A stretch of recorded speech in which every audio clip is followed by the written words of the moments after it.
Hi, I'm your host, Katie Elise. I teach simple and doable ways for support needs moms to live their lives with more intention, shifting away from caregiver burnout and towards the thriving lives they desire. I also share stories from real moms just like you because I believe that sharing and honoring our stories is essential to feeling less alone on this journey. This is the Thriving While Surviving podcast.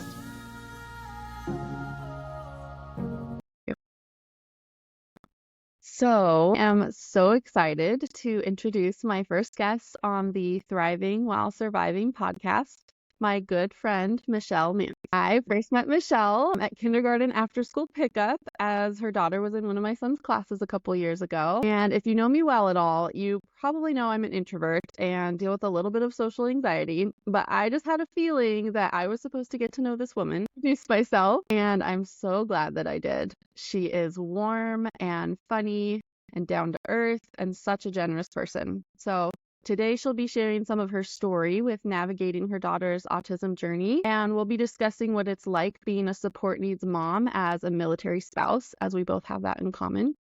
So, hi, Michelle. Thank you for Hi.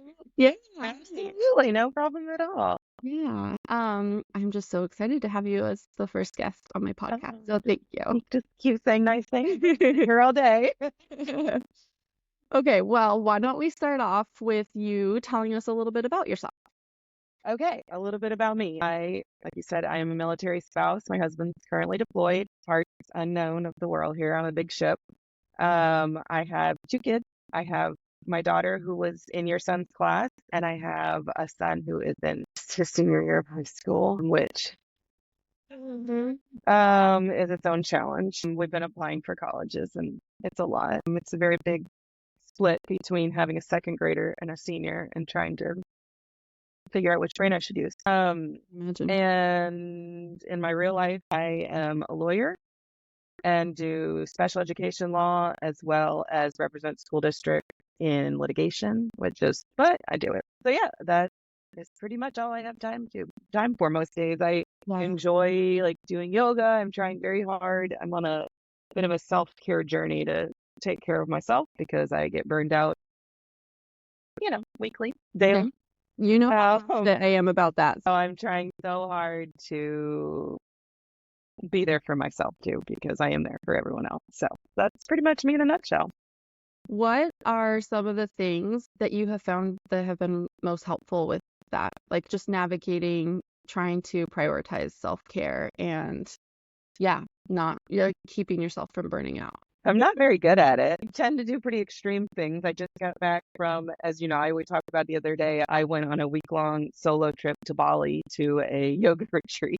Sounded so cool. Amazing. It was so good. I met incredible people, but it was one of those things in January of this year, I was like, by the end of this summer, I am going to need to like run away to the other side of the world to take a breath. And that's what I did. And it was wonderful, but otherwise I'm not very good at it. I do try to exercise or go to yoga or just drink coffee and breathe for a minute, but it is extremely hard. It's extremely hard, especially right now with the deployment, with work, with everything. It's just very, very hard, but it is something that I have like notes all over my desk of like, be mindful, be present, be there for yourself because it's hard to do anything else when you're not.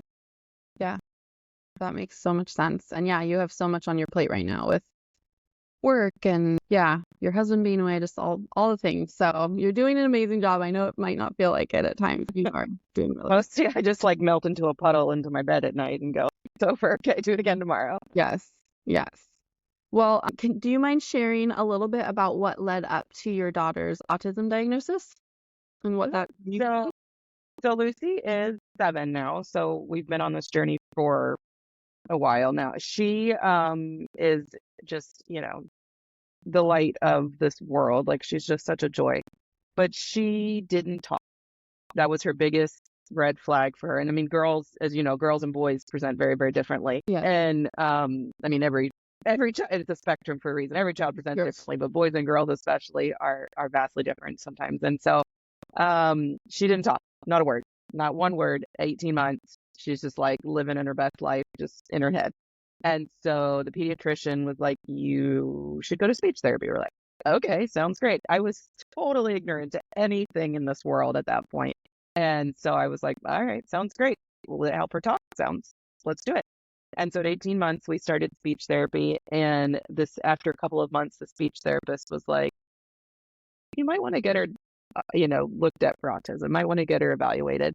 That's And pretty early, right? Like it was very early. soon after Not even 2 yet. And she was like, but during speech, and I would sit there, I would go to every speech session with her.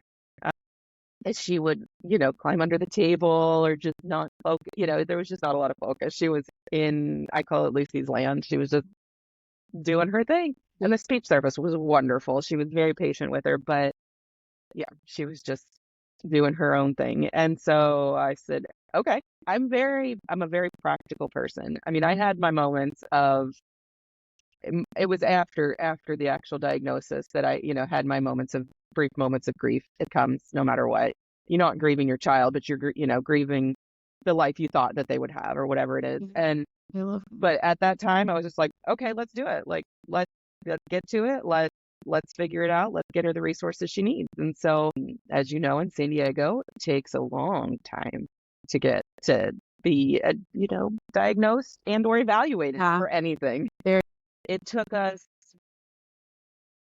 we were able to get in at the UCSD SDSU, one of the colleges. There's so many. Autism Center for Excellence over in La Jolla. And we actually got in there pretty quick for the first evaluation. And they will not actually diagnose at 2. They'll give you this like percentage or whatever it is. It might be. Right. We think that when you come back in a year, it probably will be. And so that's what it was. They're like, be sure that when you come back, we'll give you a diagnosis.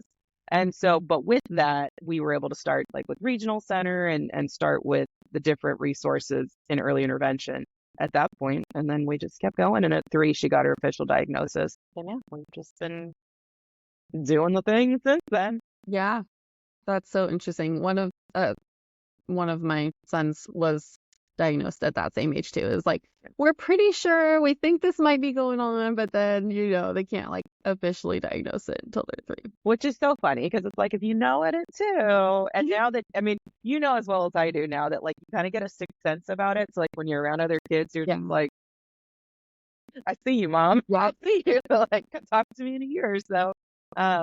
But it is, yeah, it's just, I guess, who knows why they do it, but so we got our official diagnosis when we went back and started all the therapies and all the things.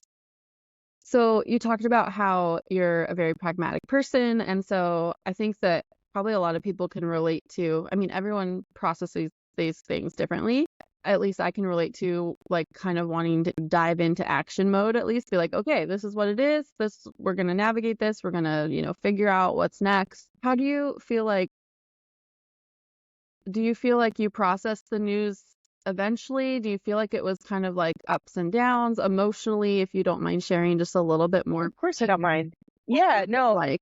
So it was, yeah, I definitely jumped into, and at the time I was not, so, I do the special education law now, but that was not what I was doing at the time. And so I was very much outside of this world. But one of the reasons I'm in this world now is because of her. But yeah, I started researching to a point. I get and this is something I've had a lot of people along the way, a lot of my like Facebook friends, Instagram friends, they're like, I have a friend who just got a diagnosis, or I have, this.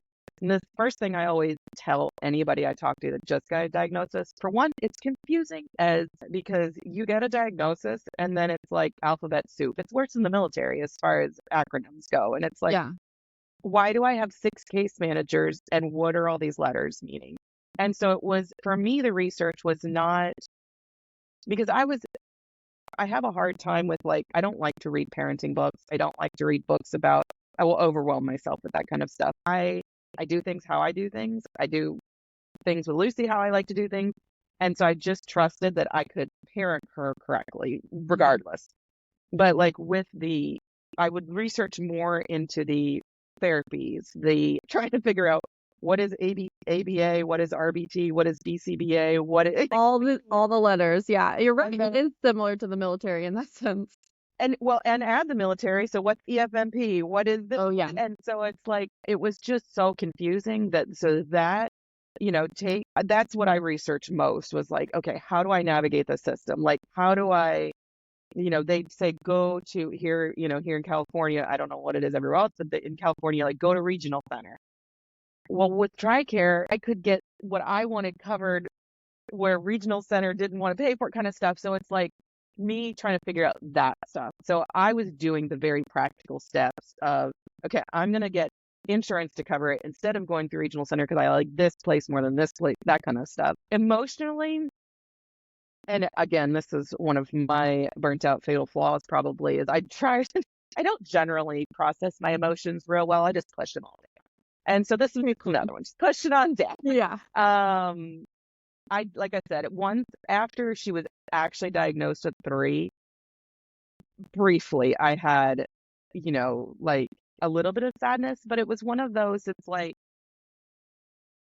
I knew who she was. I know who she is. I knew who she was. Like, I've been very blessed in my career to work remotely almost exclusively since I graduated law school. Mm-hmm. And so I've been able to be present with her at home always. And so I knew who she was. And it was like, nothing was a surprise. Like the things they were telling me, I'm not like, whoa, what are you doing? Not my kid. What are you doing? I know who she is. Yeah. And so to me, I always have viewed every single thing along the way of like, this is not a negative. It is who she is and it is a part of her. And now because you've given her this label, which sometimes people are like, I don't want the label. It's all. You've just given me the key to the kingdom. I'm allowed to have all of these amazing resources that let her thrive in life. It lets her live in this noisy world, be able to be okay here. And, in whatever that looks like, she can do it because of this. And so I just have not, like I said, very briefly, like maybe a cry going, this is overwhelming. I don't know what I'm doing. Yeah. Her life is going to, but I've said several times to other friends that I think having an older child, he's neurotypical, but having an older child has helped my perspective on parenting in general, because it is such a false thing in your mind. Like, yes, you have a baby and like, this is the life you imagine for them. I can tell you right now that whatever you're imagining is ridiculous because that's not how it's going to be. Yeah. They are their own person. They're going to develop into whoever it is they're going to be. Did I think my son was going to be the amazing, funny? Yeah, of course I thought he was funny. He's my kid, but he's going to go be an artist and do like great things in the world. But that is not who I imagined when I birthed him 17 years ago. It was, and so like having that perspective of that child without a disability, I didn't like. It was just kind of, I don't know. It kind of made it easier to go. I didn't have control over what her life was going to look like anyways. Yeah. And so let's just make it to where it's going to be the big, beautiful life that she's leading, whatever it's going to look like once she gets there. And so, yeah, my research mainly is on the therapy, scientific side, trying to figure out this life, because and that's one of the things that I will tell other people who contact me. I'm like, if you need to read everything there is to read about autism, ACE is for you, but take it with a grain of salt, because especially in this world, there is a lot of opinions. Yeah. Some of them are junk. Some of them are good. Some of them worked for your kid, but it wouldn't work for mine, and so you have to go in with that kind of open mind of like, thank you for the information, but I'm going to do it this way. I'll take this little bit and do it this way, kind of thing. So I don't know if that answered your question. I went on a rant. Yeah, no, that was amazing. I just love that perspective that you have, like that this is my child is the same yesterday, the day before my diagnosis, as they are the day after my diagnosis. And you're so right. Like, we come into parenthood, I think, with so many expectations of what it's going to look like. Yeah. Like, thinking it's going to look this one way. And you're right. Like, no matter whether your child is neurotypical or neurodivergent or has a disability or doesn't have a disability, like no matter what's going on, you don't have control over so much of it. Nope. They are their own little humans, and it is fascinating to watch because so much of who they are is in them, like from when they're very small. Yeah. And you just kind of go, what is this?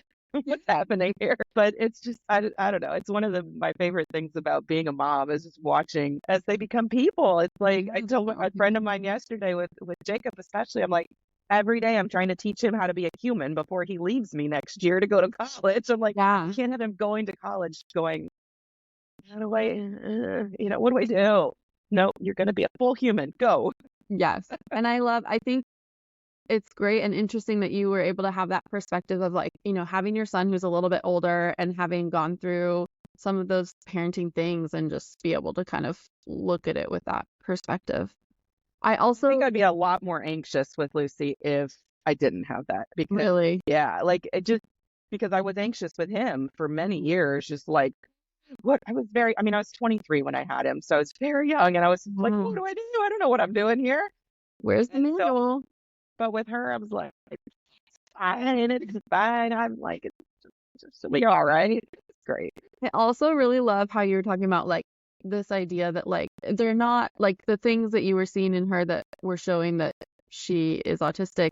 They're not deficits, you know what I mean? Like they're just traits and they're just things that are a part of who she is. I love that you also said like, okay, well the label, so many people are afraid of that label when in reality, it's, yeah, like you said, it's opening the door to resources and it's also helping them. I think it's important to help them understand from a young age, like who they are and like why their brain works the way it does, and that there's nothing wrong or shameful or deficit, deficient. No, and that's the thing. And I mean, those traits, some of them are not great. I mean, Not easy. Yeah. not all positive. Like, let's Yeah. be real.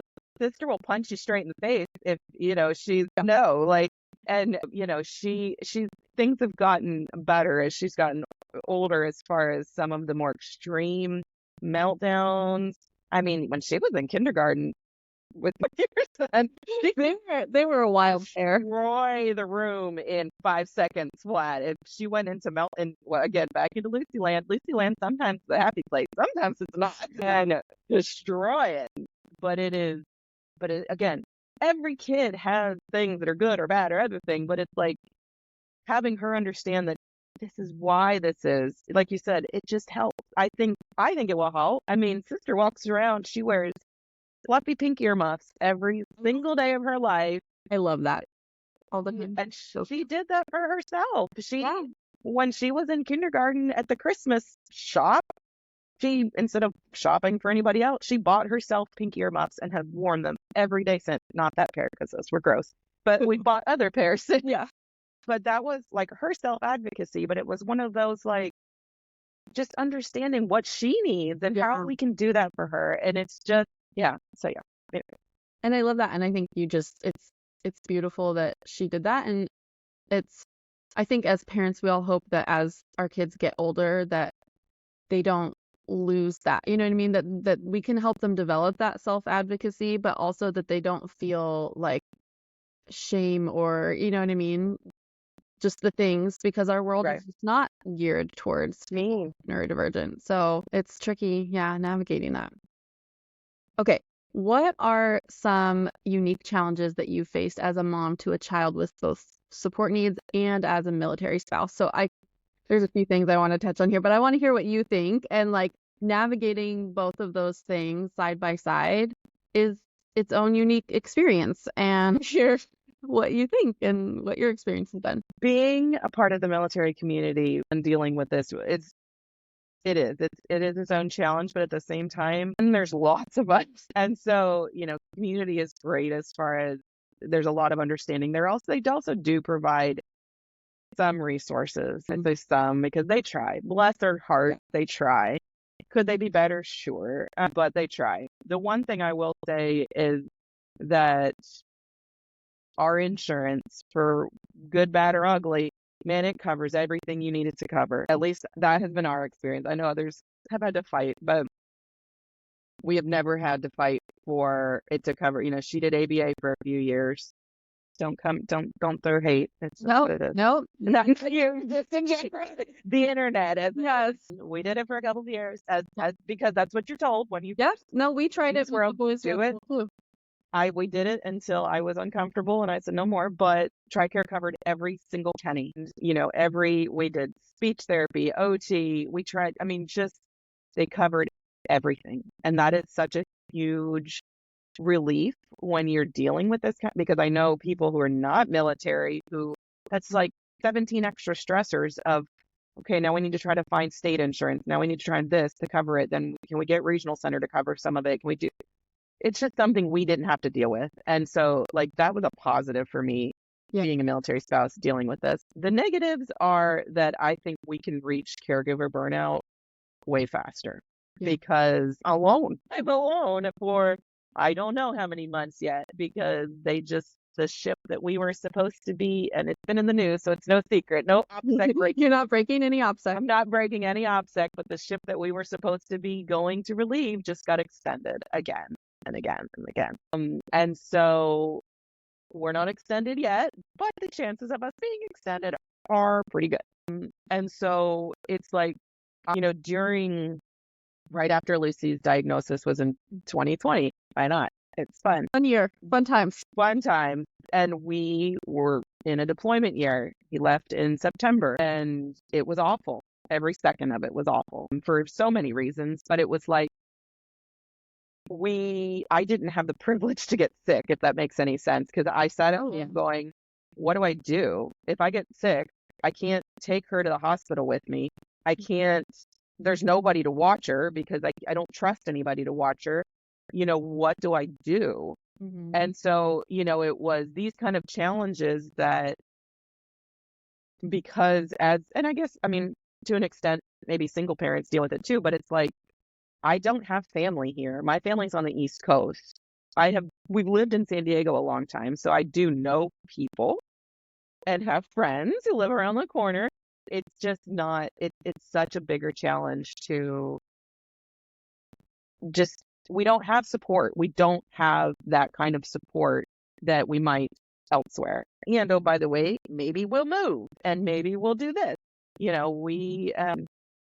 That's another positive of the military that because we are category 5, so there's the military, as you know, has a program called the Exceptional Family Member Program that they basically rank you 1 through 5. How bad is your disability? And usually an autism diagnosis, automatic Cat 5, which is great. And what that means is they'll only move us certain places. But what that's mean for us is we haven't left San Diego for a lot of years, and that's great. Yeah. Perfect. Thank you. And so that is another good thing that the military has given us. But I think for me, the hardest part is the being alone and having to deal with everything, and her not fully understand. Like, thankfully, this one, she seems to understand way more where Dad is. Dad's on the boat. Dad will be home around this time, maybe. And she always just goes, that's a long time. And I'm like, a long time. Her emotions still come out in a lot of ways that make no sense. I know you're sad, but like, what's happening here? Yeah. And so it is. Yeah, it is just it is, and it's another thing that like my perspective of we've been in this world for 15 years.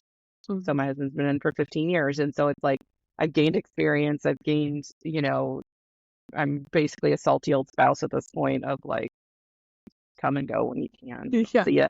But as far as being a caregiver, yeah, it burns me out really quickly because it's like, I can't plan for anything. Like, I can't go, okay, so I want to do this trip to Bali. Thankfully, I just said, you could do whatever you're going to do. I'm going to have my mom come and stay because I'm like, I can't plan. I can't plan to take care of myself. I can't, I just don't have that relief. At 5 a.m. I wake up and it is hard charging until I go to sleep. Another thing I forgot, I've scheduled 2 days this month. I've taken them off. And one day I'm going to clean my house, and the other day I'm going to do nothing. I'm going to get massage and do nothing. I love that. So you're touching on 2 types of self-care. You're touching on the cleaning might not be fun, but you're doing it because you know that it's going to help you in the long run, right? It's going to help you feel better. And then you're taking a day to like, no, I need rest. Like that is what you need. So anyways, I think that's really smart. So yeah, it's and that yeah, like even the simplest thing of like cleaning my house, it's like I could do that on the weekends while she's here, but she'd likely just either A, want to help, but your help is not very helpful, Yeah. or B, wander in behind me and just keep making more messes. And I'm like, I need you just to be gone and let me do this, and then it'll be fine. And so yeah, it is such a significant challenge. I think another thing is that unless you're in this life, it's very hard to understand what I'm saying and the intensity of what I mean. Because I have some amazing friends who are not military connected. And it's like, I get a lot of, how do you do that? Like, what? Like, there is empathy, but not a lot of understanding. And so it is just, that's hard too. That's just hard in itself. So, Yeah. Yeah, definitely. It can feel kind of isolating if you don't very, have anyone that also understands that experience. And very I much. think I just wanted to also touch on, I think it's really difficult to put down roots, and a lot of people don't understand, understand that. Like, even being EFMP category 5, which we are as well and have been since, the boys were little because of my son's medical stuff, we still, we still move around. We still are not like in the same place, and we're not necessarily near family. I mean, thankfully my family is 2 hours away, which is wonderful, but like it's really tricky, that piece of it. And then I don't know if you've experienced this at all, but I am so grateful for the way that the military's insurance has covered things for us. Like, it has been life-saving, just considering all of the things that we have needed for therapies and medical treatments and all the different things that we've navigated. But when you move, or when you're moving regularly, you have to start all over in a totally new place with extensive wait lists. At least that's been our experience. And so then you're all the research over and over again. So you're taking some of this experience of like having to navigate the systems, then multiplying it by, every time. Oh, yeah. Like different states, and this state doesn't do it exactly the same. And like, oh, yeah, it's not, it's so hard. It's normal. What's interesting to me is how normal it is to my kids. They're like, when are we moving? Like, we're ready for the next house. We're ready to go on. Lucy, we've told her, like, when we retire, we're going to move back to Washington State. Yeah. They just love it there so much. On the regular, she's like, I'm ready to go to Washington. I'm done. One day when that's not how it works. I'm like, but okay. But yeah, it is. And it is, you're talking about, we get, my husband also gets really frustrated because it's like, we have dreams of what we want our life to look like, but it's impossible for it to look like that right now. And so we always just feel like we're like living for the future. Like, oh, one day we'll buy a house because who can afford a house in San Diego? One day we'll do this one day. So that is a challenge. It's not necessarily a caregiver or, autism challenge. It's a military challenge of annoyance. So. Yeah. And I think it's interesting too, because I mean, I feel like people are like, well, you chose this, or why do you keep choosing this? And I feel like there are so many different reasons for different people and families why they choose it. And we did choose it together. Like, we were already married and had our son. Us too. By the time, John joined the military, he joined very late in military time. Same with us, yeah. But yeah, that's a whole nother conversation that we probably don't have time for today, but yeah. Okay, so I am curious if you could tell the version of yourself that just received your daughter's diagnosis, or maybe just anywhere earlier on in your journey where you were maybe struggling more so than other times. Like, what would you tell yourself? Is there anything that you would want to know? I would say just give it time. That's the one thing that I was always in a hurry as a parent. Like, with my son, I was always in a hurry as a parent of like, okay, let's walk, let's talk, let's do all the things, like, let's go. And I was never in a hurry with Lucy because I knew she was my last kid. So I was like, I held her for 6 months. Like, there was never a hurry. But with this too, it's like when your kid doesn't talk for a long time, like she didn't talk till she was after 3. And so it's like, you tend to want to hurry that along to go, I need growth. I need to see progress. I need to see that she's going to be okay. Yeah. But the biggest thing that you can give yourself and you can give your child is the permission to go, it's not time yet. But just give it because every small thing that happens is the biggest victory. And you will see growth and you will see changes. And it's just like, and when it happens, you go, whoa, like, how did I get here? Like, what's happening? But it will come. You just, whatever it is will come. Maybe they won't ever talk, and that's okay too. But you just have to give time for actual growth to happen. Our kids grow at the pace that they grow, and they, find their voices, or they find a new skill, or whatever it is, in their time, not yours. Too bad for you. It's not your time. It's theirs. And you just have to give yourself and them grace, have that time, and to just wait. Just wait. It's amazing. Just wait to see what comes. That is so, so important. And I think it's easy to lose sight of that if you're not intentional about it, especially when you are doing the things to make sure your kid is getting the support they need. A lot of times they're using standards to see where your kid's at and how they're progressing. And I mean, whether you're talking about therapies or IEPs and school stuff, like all of that, it's like you want your child to be on track and to be okay, but they are. You're just told 1,000 times every time you go in, like, how much big of a deficit there is. Here's all the things they can't do. Here's all the problems. And it's like, if you can just quiet that noise to go, my kid is who they are. No standardized test is going to tell me they're good, bad, or the other way. And that's all it is. It's like, can your kid do whatever bizarre thing can they stack blocks?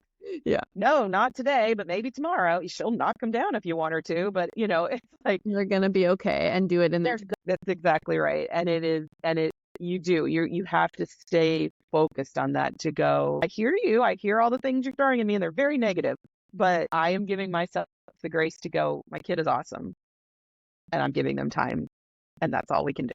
Yep. I love that.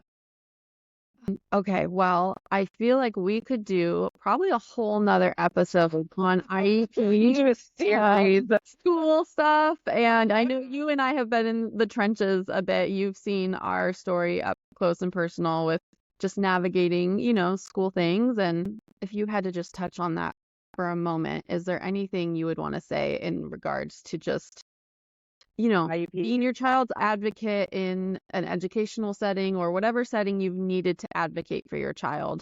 Is there any? I know that's not hard to ask, but it's not personal. Remember that. And it's okay to, if something isn't sitting right, if something is not good, it's okay to go to the people who are responsible for caring for your kid during the day and go, this is not right. I need you to fix this. Our biggest fight was when Lucy was in kindergarten. She liked to leave class always, like every day. There were many, many, many times. Like, it would just get too loud for her. It was too much, too chaotic. That class was feral.